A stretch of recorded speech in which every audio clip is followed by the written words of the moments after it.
Yung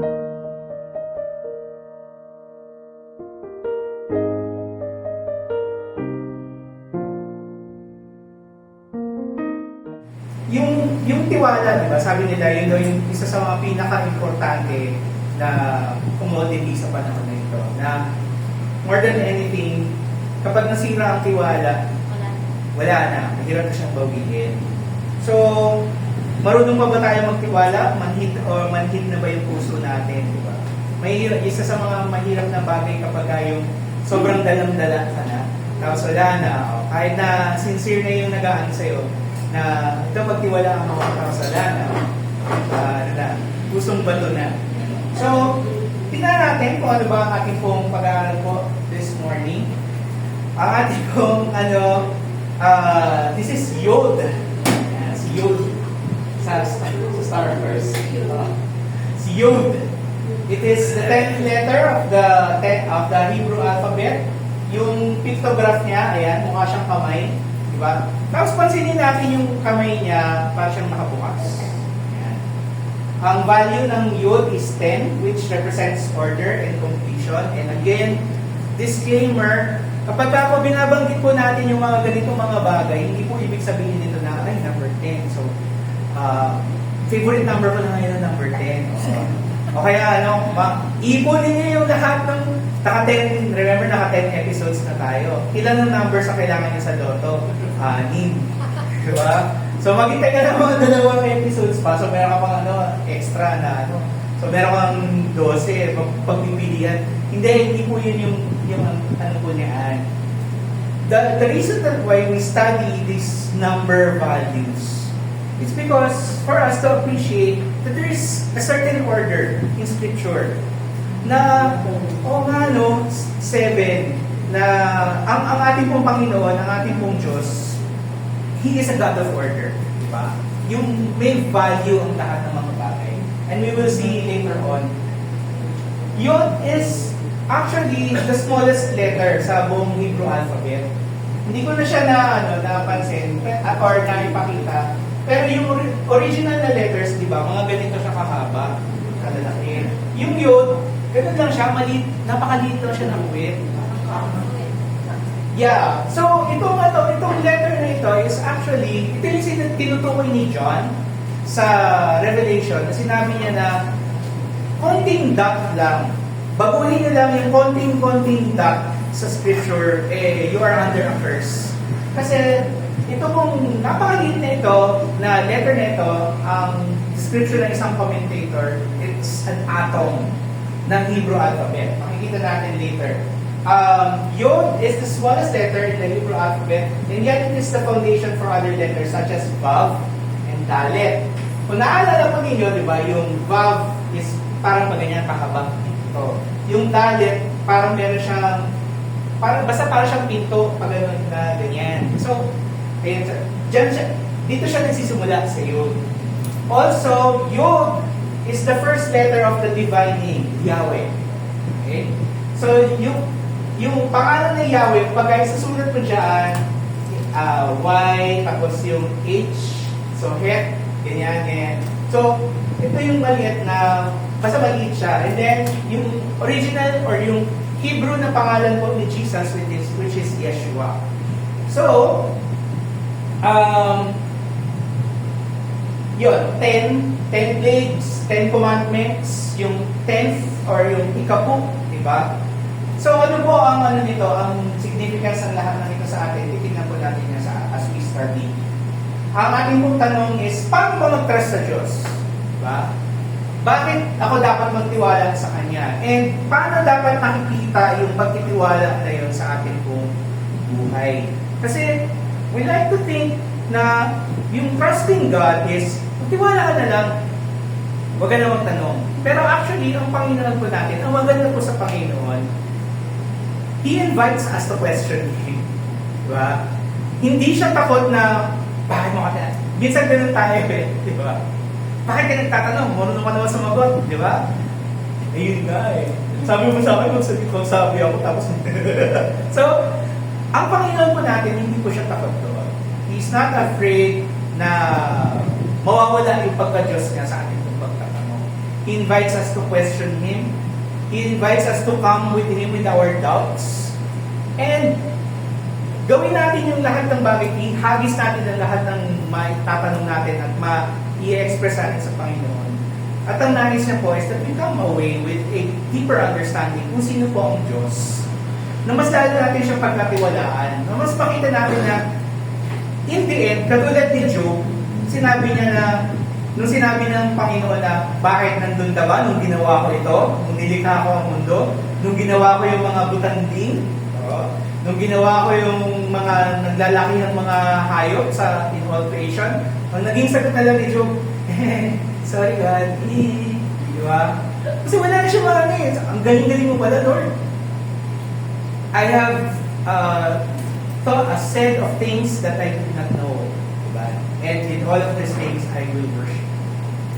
So, paano ba mag-trust sa Panginoon? Tingnan po natin, tatlong mahalagang bagay. Una po, the way of trust is learning to trust in God's hand. Sabi po sa verse 73, your hands have made and fashioned me.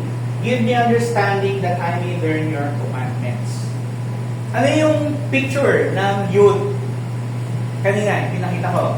Kanina. Ano yung picture niya? Siya ay hugis, kamay. Oh. Now, there are two Hebrew words for hand. The first is yod, or yad. And, ang image na gusto niya ipakita is ganito, nakabukas na palad, bukas na kamay. The other word is kaf, which is ganyan. So alam niyo ba? Di ba? Ayan. Ganyan. Which means na it's either pinagkakaitan ka or puwersa. Okay? And sa ating kasing mga Pilipino, base po sa akin pong konting pag-aaral, medyo ilag tayo sa kamay. Kapag nakita na natin yung kamay ng nanay natin, tapos yung mata, yung kilay, nasa lubog na, ano yung ibig sabihin nun? Natutuwa ba si nanay nun? Ibig sabihin, palo, di ba? Ginagamit natin yung kamay natin bilang panghaplos, na paghaplos, pag-amo, pag-express sa ating pong love, ng ating pong affection. However, ginagamit din natin the same hands to hurt. Okay? In our minds, ginagamit natin yun na gusto ko lang naman siyang disiplinahin. Sino dito ang hindi nakaranas ng piningot dito? Wala na magtataas sa kamay. Pero piningot, yan, piningot dyan, piningot sa singit, piningot sa gilid, diba? Or pinitek, diba? Nabatuan, diba? We use our hands also to hurt, diba? In biblical context, the hand is representative of compassion. Sabi sa Psalm 145 verse 16, you open your hand. So yad, ganun ulit, binuksan mo ang iyong palad. You satisfy the desire of every living thing. Nung si Jesus, dinala sa kanya yung, o pinipigilan na makalapit sa kanya yung mga bata, sinabi niya, hindi, hayaan niya silang makalapit sa akin. Let the little children come to me, do not hinder them, for the kingdom of heaven belongs to such as these. Tapos, binless niya yung mga bata. Diba? Hindi naman siya binless na, ka muna dyan. Hindi dapat niya yung kanilang Doon nga, kaya nga, diba, ako minsan nagugulat ako pag si Esther nag-bless sa akin. Pero sabi ko, it is a privilege to bless these children. Diba? Kasi, yun ipadama mo sa kanila yung pagmamahal ni Kristo sa pamamagitan ng ating mga kamay. Kaya nga, in Middle Eastern culture, kapag ka ikaw ay sadampal, ganyan. Isa pong insulto po yun. It's considered an insult. Pero kapag ka binalik ka, kaya sinabi ni Jesus na ibigay mo yung kanan. Pag sinampal ka niya sa kaliwa, ibig sabihin kasi kananete. Right-handed yung So, ibigay mo rin yung kabila. So, either gagamitin niya ito, or he will use his left hand. Now, in Middle Eastern culture, parang katulad din sa atin yan. Pag nangangamay tayo sa budel fight, anong ginagamit? Yan, di ba? Ito, para saan ito ginagamit? For bodily functions. For sanitary reasons. Diba? Ginagamit natin itong... So kapag kasi nampal ka ng kaliwa, insulto yun. Super insulto yun kasi ibig sabihin para kang jets. Para kang puwet. Oo. Insulto yun. Oo. So, or, dalawa, it goes both ways. Either sampalin ka ng kaliwa or sampalin ka nitong, yung backhand na slap. So, ibig sabihin, hindi ko kailangan ibigay yung buong pwersa ko sa'yo. Ganito ka lang. So, insulto po yun. That is why, in many Middle Eastern cultures, ang pagdidisiplina is ginagamit po dito ay baston. Sabi dito, 2 Samuel 7 verse 14, si God po nagsasalita dito, I will be his father, referring to the king of Israel. I will be his father, he will be my son. If he sins, kung siya ay lilihis sa mandato na ibinigay ko sa kanya to lead the nation as the king, I will correct and discipline him with the rod, like any father would do. So, ang pagdidisiplina is, hinahataw sila ng patpat or ng baston. So, kung nahihirapan tayo magtiwala sa kamay ng Diyos sa ating buhay, maaaring dahil ito doon sa mga pagkakataon na tayo na pagbuhatan ng kamay. Okay? Maaaring dito yung mga pagkakataon na meron po akong isang mini-ministeran dati po ng kabataan. Sinabi niya na isa sa mga bagay na inaasam-asam ko lang, sana haplusin ako ng nanay ko ng may pagmamahal. Kasi lagi na lang palo, timot, yung inaabot ko sa kanya, na kahit na anong gawin ko, walang tama. Gusto ko naman na sana haplusin ako ng nanay ko na, pagod ka na ba? Ganyan. So, sometimes, the way that we nakatanggap tayo ng mga ganitong pagtrato sa atin, sometimes, napapasa yun to the way that we see God. Na dahil napagbuhatan tayo ng kamay, hirap tayong tanggapin na yung kamay ng Diyos, hindi actually tulad ng kamay ng tao. Makikita natin ang pagkilos ng kamay ng Diyos sa kanyang salita. Diba? Throughout the Bible, from Genesis hanggang sa Revelation, na kung paano kumilos ang Diyos para isagawa ang kaligtasan po ng bawat isa po sa atin. To bring about Jesus, the birth of Jesus, to bring about his death on the cross and his resurrection. Ang lahat ng ito is orchestrated na katulad ng kamay ng isang author. Diba? Na kung paano na-develop yung story, everything will come to its great ending. Ito na nga lang sa BBS po natin. Diba? Sa BBS natin. Diba? 3 weeks ago, wala po tayo BBS. Wala kaming idea kung paano. Pinapapray natin every Sunday, pero wala kaming idea saan gagawin, paano gagawin, sino yung magiging involved, paano siya isasagawa. Hindi namin alam kung gaano karaming bata ang dadating. Hindi namin alam kung may sasagawa ba sa SS1. Diba? Pero, it all fell into place. Diba? Yung sinabi lang na, sige, mag-set tayo na ganitong day. Ang masasabi ko lang, kamay ni Lord lang lahat po ng yun. Hindi kayo nagkasakit. Kahit ang init-init ang init-init nung 3 araw na yun, nung second tsaka nung third day, medyo nabawasan ang init kasi mahangin. Dumating sa atin si Meg, na malaking tulong din sa atin, lalo sa mga Englisherong bata. Na it turns out pala, nalaman lang po namin dito po past week, na yun po pala yung ministry niya sa kanilang church. Mga Englisherong bata din. Kaya nung in-English niya, tapos nung si Hila nagtagalog. Talaga na makakutulog siya. Nagtagalog ka pala. So, kamay po talaga ng Panginoon. Kamay ng Panginoon ng lahat. How He has provided, how He has worked sa buhay po ng bawat isa po sa atin. Sa bawat isa sa atin. And even if wala po kayo doon sa bahay nila ni Gemma, actually, dama po namin ang inyong presensya, dama po namin ang inyong mga panalangin para po sa amin. may time na sabi ko, sana wag umulan. Kasi parang medyo tumitigil na may sobrang worried. Teka lang, kunin mo muna yung sinampay ko. Pero ang galing, di ba? Hindi na talaga yung ulan, di ba? Kung wala lang yung ulan, kung wala na, tapos na tayo lahat, nakauwi tayo lahat. Talagang ganun, ang kamay ko ng Panginoon. Yun po, I would attribute yung ating pong BPS sa kamay ko ng Panginoon.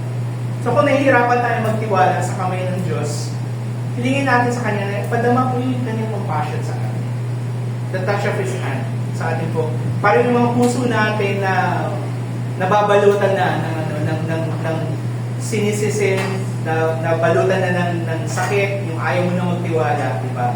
Mapalitan na muli yung pagtitiwala sa Kanya. So, hindi man natin makita ang pagkilos ng kamay ng Diyos. And for us to learn, to see, yung pagkilos po ng kamay ng Panginoon sa ating mga buhay, we go back to His Word. Kailangan, tingnan natin, basahin po natin palagi ang salita po ng Panginoon. Now, ang tanong is, gaano ba natin kasi binibigyan ng time ang pagbabasa po ng salita ng Panginoon? Diba? Remember yung salitang hope? Sabi dito, those who fear you shall see me and rejoice because I have hope in your word. Yung hope dito yung hindi lang yung parang, sana mangyari, sana. Hindi na siya yung gano'n na ano. But hope here is, the word is yakal, diba? Kung naaalala po ninyo, gaya ng isang farmer na ina-anticipate niya, siya ay excited na dadating po yung harvest, yung pag-aani. So, yung hope na yun is dependent hindi lang dahil sa wishful thinking, hindi dahil sa feel niya lang, but that hope is dependent on the word. Sabi dito, I have hope in your word. Yung word dito, hindi lang siya basang, sige, dinadala yung salita, but dabar, yung ginamit ko dito, which means a command or a promise. And natutunan po natin sa nakaraang mga pag-aaral natin that when God gives a promise, hindi lang siya basta salita. Sige, kain tayo mamaya para matahimik ka lang. Hindi siya gano'n. But it is an extension of His character. Okay? Which is why importante na dapat po natin basahin talaga yung Bible. To give time to read the Bible, to appreciate it, diba? Hindi naman ibig sabihin na buong maghapon, asan si nanay? Gutom na ako. Babasa siya na yan, huwag mo siya bubuluhin kasi Bible study siya. Hindi naman pa ibig sabihin na gano'n, di ba? Just set a time, di ba? Set a time. And then, when we set a time, gusto mo 1 chapter a day. Tapos, meron kang ginawa ngayon, hindi mo nagawa. Huwag mong parusahan yung sarili mo na mag 2 chapters a day ka. Mag 1 chapter ka pa din. The Bible is here for us para babalikan natin siya. Hindi siya pang guilt trip para sa atin na, ay, naku, paparusahan ako ni Lord kasi hindi ko natapos yung chapter 119. 176 verses to. August pa tayo matatapos dito sa pag-aaral nito. Di ba? So, huwag niyo pong i-burden yung sarili niya. It's an unnecessary burden. Hindi kailangan i-burden yung sarili natin. But, kailangan na we need to commit ourselves to the Word, studying the Word. Ito nga di ba? Committed nga tayo na alamin kung si Bianca nasa loob pa ng bahay ni Kuya, di ba? Di ba? Or committed tayo kung ano yung may Oo, kung ano mga nangyayari sa bahay ni Kuya, di ba? Dito tayo dun sa salita ko ng Panginoon. Because this is our life. Makikita natin later. Sabi dito, those who fear you shall see me and rejoice. Kaya nga tayo mayroong testimony kasi kung napapatunayan na totoo po ang salita ng Panginoon sa ating mga buhay, we have reason to rejoice. Diba? We rejoice as sinare kanina ni Archie kanina.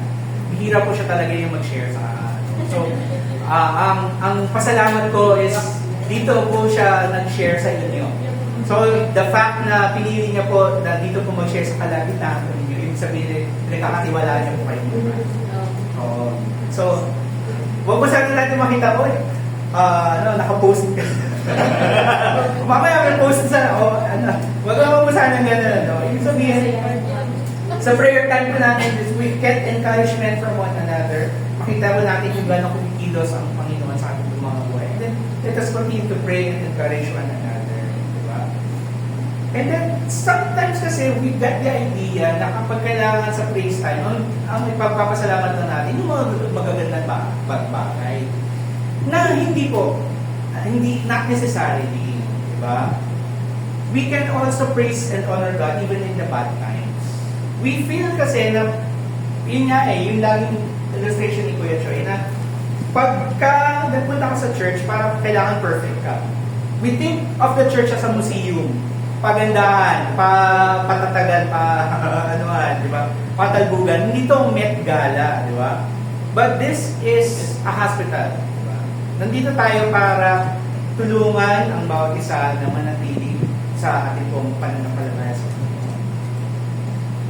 So, hilingin natin sa Diyos, aralin natin na magtiwala sa Kanyang salita, sa Kanyang mga pangako, nang makita natin ang pagkilos ng kamay ng Diyos at mag-trust tayo. Pangalawa, the way of trust is humbly accepting God's righteousness and faithfulness. Bakit importante tanggapin natin ang ating Diyos matuwid at matapat? Kasi madalas, nire-relate natin yung understanding natin sa Diyos para sa nakikita natin sa tao. Binanggit ko ito kanina. And sometimes we come to that conclusion kasi we feel that tayo, bilang tao, we are made in God's image. So therefore, si God ganito rin. Pero actually, mali. Maling ano yun. Maling logic. Maling logic na ano yun. It is true that we are in the imago Dei. Diba? We are created in the image of God. Pero hindi po tayo yung Diyos. Okay? Hindi tayo yung Diyos. Dagdag pa dito, tayo ay, we are still dealing with the sinful nature. Tayo po ay makasalanan. We may be saved by the blood and the righteousness of Jesus, pero ayun struggle pa din po natin yun, yung kasalanan. Diba? Yung time na inutusan ka, tapos ayaw mong gawin kasi tinatakot ka pa, part po yun ng ating pong brokenness. Tayo po ay tinawag para i-reflect ang character ng Diyos. Pero dahil tayo ng mga makasalanan nila lang, nagkakamali po tayo ng kulang. Nevertheless, nananatiling tapat ang Panginoon. Sabi po dito sa Isaiah 49, diba? Can a mother forget the baby at her breast and have no compassion on the child that she has born? Though she may forget, I will not forget you. Diba? Napaka hirap imagine na yung nanay na nagpapadede ng bata sa kanyang sa kanyang buso. Eh, makalimutan niya, di ba? Biglang naglaba no? Tapos dala-dala niya yung kanyang bata dito. Ay, asan na ba yung anak ko? Pala, nandito pa rin siya, nakakapit pa rin siya. Pero, nangyayari. Di ba? Nangyayari in other ways. Mga nanay na nakakalimutan na maging nanay. Diba? Mga nanay na nakakalimutan yung responsibility nila to raise up their children. Kaya ang sinabi ng Panginoon, kahit na makalimot yung ating pong mga nanay, diba? We celebrate mothers today, pero even if our mothers fail us, the Lord will not. The Lord will remain faithful. The Lord will remain righteous. Mayroon naman talaga kapag yung tiwala or yung trust natin, di ba, nasira. Binanggit ko kanina. And this is one example po. Si C.S. Lewis, sabi, binanggit ko ito nung graduation ng mga bata, na nung he was around 9 or 10 years old, hiniling niya sa Diyos na iligtas yung kanyang nanay was dying of cancer. Hindi dininig ng Panginoon yung panalangin niya yun, kaya dinevote niya the rest of his life to proving that God is not true. However, around 35 or 37 years old siya, he came to the conclusion na, ay, totoo pala yung Diyos. As much as I wanted to disprove that God is true, or that God is not just yung gawa-gawa lang ng imahinasyon ng tao, hindi ko maikakaila na ang ating Diyos ay totoo. And he came to a point na kaya niya magtiwala sa Diyos, na sinabi niya na kung ang paghihirap ay importante para sa ating pong pagtutubos in our redemption, then we can expect na hindi titigil ang paghihirap sa ating buong buhay until God sees na, okay, kumpleto na ang inyong pagtutubos. Uwi na dito. Or, hindi ka na matutubos. Judgment ang kasunod, di ba? Sinulat niya po yan sa The Problem of Pain, published noong 1914. So kung gusto natin na matutong magtiwala, kailangan tanggapin natin na may pagpapakumbaba. Di ba? The Bible tells us na kapag tayo po ay nagpapakumbaba sa harap ng Diyos, hindi po ibig sabihin dito na ay, wala na lang ako, di ba? Yung ang baba na ng tingin mo, pagpapakumbaba means na ina-accept natin that God is higher than us. Na He has authority over us. That He has greater power. Na may mga bagay na hindi natin sadyang kayang maunawaan or matanggap tungkol sa Kanya. Ito yung mga especially yung times na nagigipit tayo, ito yung mga pagkakataon na magtitiwala. Pwede tayo magtiwala sa Diyos na yung paghihirap natin para sa Kanyang purpose at luwalhati. Pagpabalik nyo sa akin. Sabi dito, in faithfulness you have afflicted me. Diba? Yung pag-aaral natin last week na yung ang hirap isipin, ang hirap tanggapin na yung suffering natin pwedeng magbigay ng glory sa Panginoon. But one example po na nasabi dito is I think it's in the Gospel of Mark. Wala sa isip ko yung passage. But yung kwento po ng isang bulag, he was around 38 years old. Tapos tinanong ng mga disciples, Jesus, sino nagkasala? Yung nanay niya o siya? Sabi ni Jesus, walang kinalaman ng kasalanan dito. But this man was born blind so that the glory of God may be known through him. Willing ba tayo na dumana sa ganong paghihirap so that the glory of God may be shown in us? Yung mga nanay na merong mga anak na special children. But God, parang ang unang reaction, parang gusto mo sabihin na, Lord, bakit ganito? Diba? Why have we done this? Diba? We did not deserve this. Diba? Nagsaserve ako sa iyo, nagpakabait ako, ganyan. Bakit ganito yung binigay mo sa akin? But there is a special grace. Ayaw kong sabihin na, especially hindi nga kapag namatayan ka, meron kang matinding pagsubok na pinagdadaanan. Ayaw kong sabihin kaagad sa iyo na may purpose ang Panginoon, ganyan. Pero, hindi natin maikakaila na sa mga pagkakataong ito yung mga pagkakataon that the Lord can use our suffering for His glory. Meron pong isang tanong kwento about a certain man na he was afflicted with cancer. So yung unang reaction niya, Lord, bakit? Ganito, ganyan. Tapos, habang siya po ay nagpapagaling after nung kanyang treatment, dinala po siya sa ward. Nung dinala siya dun sa ward, so madaming mga pasyente kasama. Doon niya na-realize na, kaya ako nandito, kaya ako nilagay ng Panginoon for this purpose. Nag-iba yung disposition niya.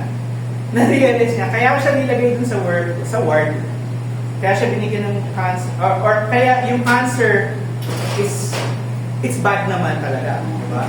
But God used that cancer for good. Ginamit siya ng Panginoon as a blessing to that ward. Ang dami nakakakilala sa Panginoon. Dahil nandun na siya dun sa ward, yung mga pasyente, kapwa ng pasyente, wala silang choice. Makikinig sila dun sa kung paano niya inihayag ang gospel sa kanyang mga kapwa-pasyente. Diba? Ang pagtitiwala nito, yung nagbibigay ko sa atin ng comfort. Diba?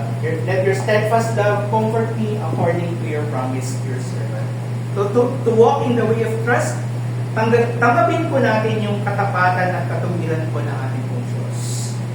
Nang may pagpapakumbaba at walang bahid ng pagmamalaki sa kanyang presensya.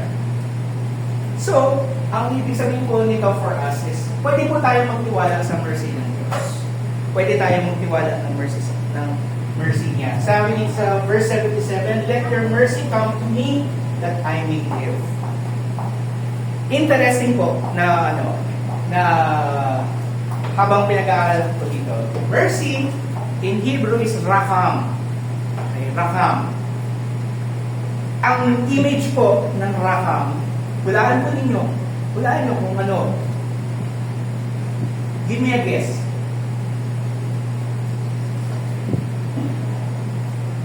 Herod, wala. Ang image po ng rakam na kinoconvey po yung Hebrew, sinaputunan ng nanay. So yung mercy na kinoconvey po ng Panginoon dito is like yung bahay bata ng nanay. Ano ba ang nangyayari sa bahay bata ng nanay? Anong binibigay nun? Brings life. Diba? Mula sa sinapupunan ng nanay, nagluluwal kayo ng, ayan, kanya kalaking bata. Diba? Si Yugo, diba? Diba? Yung, ang liit ng nanay, tapos gakalabaw yung bata nang lumabas sa kanya. Hindi naman siya, ano lang, yung comparison lang. Diba? May office mate po kami na up until now, amazed na kasi medyo maliit lang din po siya ganyan. Tapos, ang lalaki ng mga batang niluluwal niya.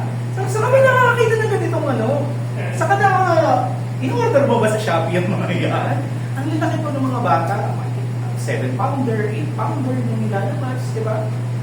The miracle of life that you bring about life, di ba? Dala-dala po ninyo yan for 9 months. Di ba? And mercy. Di ba? Ang mercy ng Panginoon, nagbibigay po sa atin ng buhay. Nagbibigay po sa atin ng significance sa ating buhay. Kung naalala po ninyo yung kanta po natin the past weeks, Lilim, sabi doon sa chorus, mananatili sa iyong dilim, sasambahin ka sa dakong lilim. Ito po yun yung image na yun. Now, when a child is secure in the womb of the mother, yun po yung mercy ng Panginoon. He wants us to know, He wants us to be secure in His mercy. That we can be like that child sa loob ng tiyan ng nanay. Na may nourishment, may pag-aalaga, na tayo po ay in that secret place. Yung dakong lihim na yon. So kung tutusin yung mga nanay po natin na actually larawan po ng mercy ng Diyos. And I understand, some of us may disagree. Pastor, hindi mo po kilala yung nanay ko. Yung nanay ko po, hindi pwedeng uuwi ako nang meron akong 85 na grade. Kailangan 90. Kailangan line of 1 palagi. Di ba? Kailangan, hindi ako bababa ng top 1. Kailangan top 1 lang ako. Na kapag binigay yung card, Mommy, top 2 lang ako. Bakit top 2 ko lang? Top 1 ka palagi, di ba? May mga nanay ko na now, I'm exaggerating. Di ba? Pero may mga nanay ko that can say hurtful words. May mga nanay ko that can actually abuse us. At ito yung mga pagkakataon na ang hirap tanggapin na how sinabi sa scripture na honor your parents. Pero paano sila i-honor kung hindi sila ka-honor? Diba? May mga nanay na pinapabayaan tayo, inaabuso tayo. Pero kung saan napukulang ang ating mga nanay, ito yung pinupunan ng salita ng Diyos. Diba? Let your mercy come to me that I may live, for your law is my delight. Pwede po natin panghawakan ang mga salita ng Panginoon. Binanggit ko nga kanina sa Isaiah 49:15. Maaaring magkulang yung mga nanay natin. Pero ang Diyos natin nananatiling tapat. We can trust in His mercy. We can trust in His grace. Ito yung nagbibigay po sa atin ng buhay. Pangatlo, the way of trust is depending on God's word so that we will be honored before believers and unbelievers. Binanggit po natin kanina na ang letter, the Yod, represents completion. Number 10, di ba? Bakit gumamit si God ng 10 salot laban sa Egypt? Di ba? 10 plagues. Hindi dahil lucky number ito ni God. But God was waging war against the gods of Egypt. Each of the 10 plagues is a judgment on yung mga Diyos-Diyosan nila. Bakit 10 commandments? Each of these commandments address a specific area in the lives of the Israelites. So ang goal ng lahat na ito is our completion. Makompleto sa buhay po natin yung plano ng Panginoon para ma-honor po siya sa harap ng mga tao. Sinabi dito sa ano ba ang plano ng tao at ng Panginoon? This is good and it is pleasing in the sight of God our Savior, who desires all people to be saved and to come to the knowledge of the truth. Ang plano ng Panginoon is that makita po sa buhay natin yung pagliligtas niya. Para ang mga tao sa paligid natin, maligtas din. Maligtas ng Diyos. And He is doing this sa buhay po ng bawat isa po sa atin. And maganda rin po na malaman po natin, sinabi ni Paul sa Philippians, I am sure of this, that He who began a good work in you will bring it to completion on the day of Christ Jesus. Diba? Yung magandang sinimulan sa buhay natin, sa pamamagitan ng pagtitiwala natin kay Kristo Jesus, tatapusin ng Panginoon. Tatapusin ng Panginoon sa tamang panahon. So kung nais natin mag-trust sa Diyos, hayaan natin na maparangalan po siya sa ating buhay. So, going back dun sa Yod, pinakamaliit na letra sa Hebrew alphabet, diba? Magtiwala tayo sa Diyos na hindi niya tayo hahayang mapahiya or lumayo sa Kanya. Ang ganda po nung sinabi dito sa last verse, May my heart be blameless in your statutes, that I may not be put to shame. Huwag niyo pong hayaan na ang aking puso ay maligaw or lumayo sa iyo para hindi po ako mapahiya. Yung letrang Yod, diba? The foundation of Vav and Dalet. And then, kumbaga parang paano mo maisusulat ang pangalan ng Diyos? Yahweh. Tsaka Yeshua. Without Yod. Diba? Ano pong tinuturo po nito sa atin? That the smallest letter matters so much in all of these things. It shows us that God is mindful of the small things. Gaano man tayo kaliit sa paningin ng Diyos, we matter. You matter. Diba? Jane, you matter. Gaano man kaliit yung tingin mo sa sarili mo, nagmamatter ka sa Panginoon. Sa pagnanais ng Diyos na dalhin ang lahat towards completion, gagamitin ka niya gaano ka man kaliit. Diba? Yung feeding of the 5,000, diba? Pwede naman si Jesus na sabihin na, ulan ng tinapay. Tapos ulan ng tinapay yan. Pwede niya actually gawin yun. O, kumuha kayo ng mga bato dyan sa paligid. O, tapos ipupok mo. Hindi. Pwede naman gawin ng Panginoon na sabihin na, yung bato na kunin niyo dyan, kagatin niyo. Ha? Paano ka kagatin? Tapos magiging tinapay. Pwede gawin yun. Diba? Pero anong ginawa po ng Panginoon to feed the 5,000 men? Diba? Not counting the women and the children. Anong ginawa niya? Diba? Tinanong niya yung mga disciples, anong meron kayo dyan? Si Andrew, meron siyang dinala isang bata na merong 5 tinapay at 2 isda. Bakit daw 5 tinapay at 2 isda? Actually, 10 yun, kinain niya kasi 5. Nagutom siya. Hindi, biro lang po. 5 loaves and 2 fish. Sa napakaliit na merienda, napakain ng lahat. Diba? God uses the small things to humble the great ones. Diba? He chose Israel, a very small and insignificant nation, to bring down empires. Egypt, diba? The Persians, Babylon. So, hindi ito para lumaki yung tingin natin sa sarili natin. Ay, importante pala ako sa Panginoon. So, Lord, sundin mo ako Importante ako sa iyo, di ba? So, bigay mo sa akin. Ito lang naman ang hiling ko, Lord. Gusto ko yung ng sports car na red. Di ba? Ayos. Hindi para lumaki yung tingin natin sa sarili natin, but we can take great comfort in His great mercy. Di ba? Yung lilig na ipinangako ng Panginoon para po sa atin. Sa Kanya pong salita, sa Kanya pong katotohanan. We can rest assured in the fact, importante po tayo sa paningin ng Diyos. Importante po ang bawat isa po sa atin. Sabihin mo sa katabi mo, importante ka sa Diyos. Importante ka sa Diyos.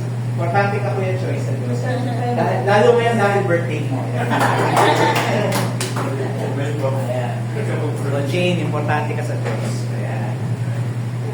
We can rest assured in the fact, importante tayo sa Kanyang paningin.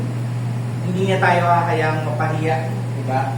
I may not be put to shame. Hindi niya tayo hahayang mapahiya or lumayo sa Kanya.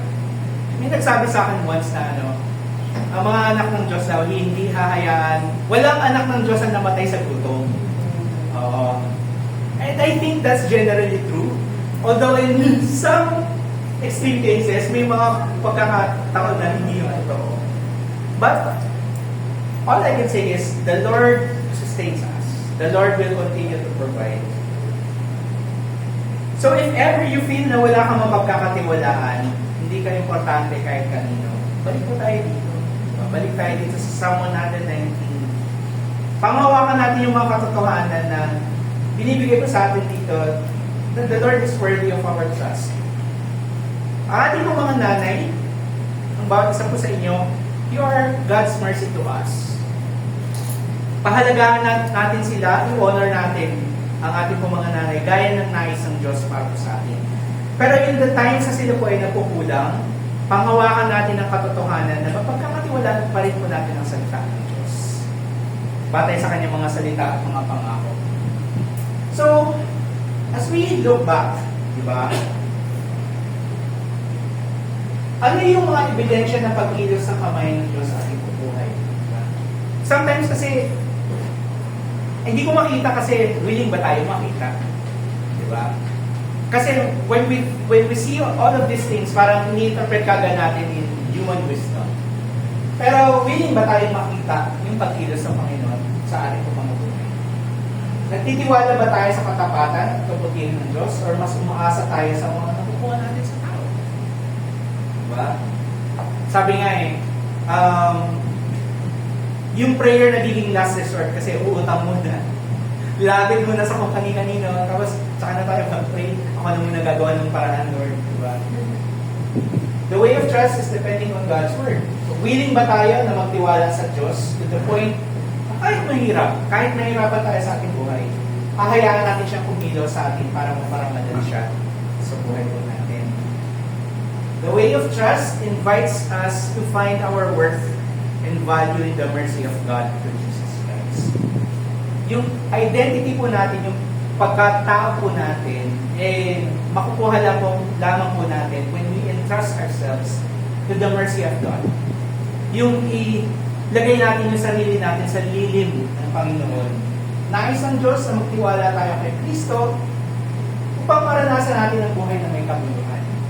Kasi you can go through this life and have everything, have fame, diba? Have all the achievements, have all the gadgets and everything na gusto mo. And then, at the end of your life, takot kang mamatay kasi hindi mo alam saan mapupunta. Kanina ko iiwan to? Diba? Anong mangyayari sa akin?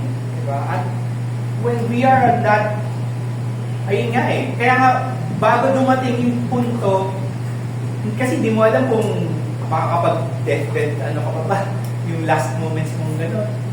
Hindi natin alam, diba? Last week, diba? Ang lungkot-lungkot ng balita, yung OFW, natatay, hinatid lang sa airport. Tapos, yun na. Yun na pala yung huling babay. Di ba? Ganun ang buhay. Napakabilis ng buhay. So, we can find meaning only if we trust the Lord. If we trust God. Nais ng Diyos na yung buhay natin, hindi sayang.